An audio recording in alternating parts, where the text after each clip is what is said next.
this afternoon, musician Shatta Wale is before an Accra Circuit Court over his alleged hoax of a shooting incident. He was arrested 2 days ago on charges related to the publication of false information. Of course, it has emerged that the shooting incident he was alleged to have been involved in was a prank. But will his brand suffer or benefit from this incident? We have some responses from the experts for you. First, though, let's go to the ground and speak to Joy News' Mapito Sibidi, who's been following this story.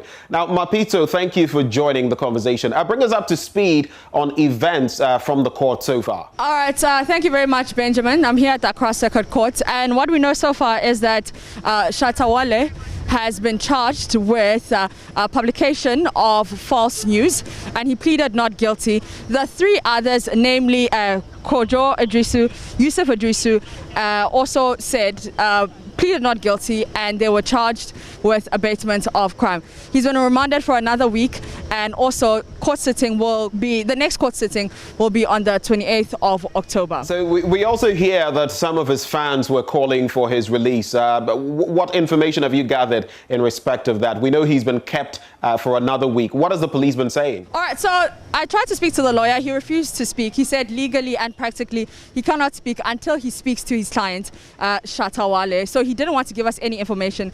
He said unless we'll find the next information on the 28th of October, which is the next sitting.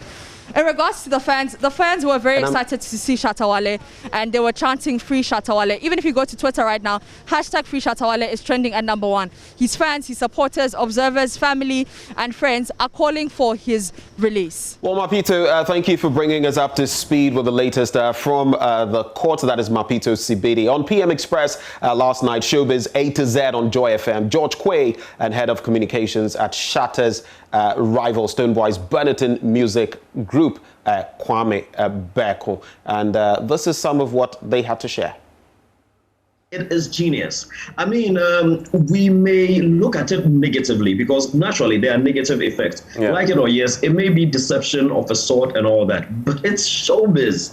I was talking about Justin Timberlake. Justin Timberlake at the time had a look. I think people called them was about Hollywood's finest couple. 2002, 2003 thereabouts. They called them the finest couple. I think it was Justin and Britney Spears, was it? Yeah. And they had a relationship, and they had just had a fallout.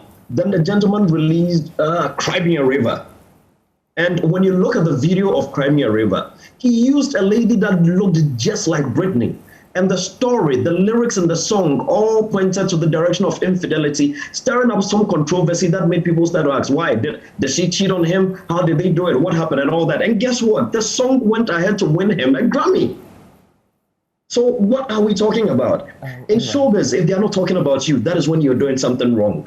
Let's not kid ourselves. I am not endorsing Shatta Wale's style. But yeah, Kwame has an interjection.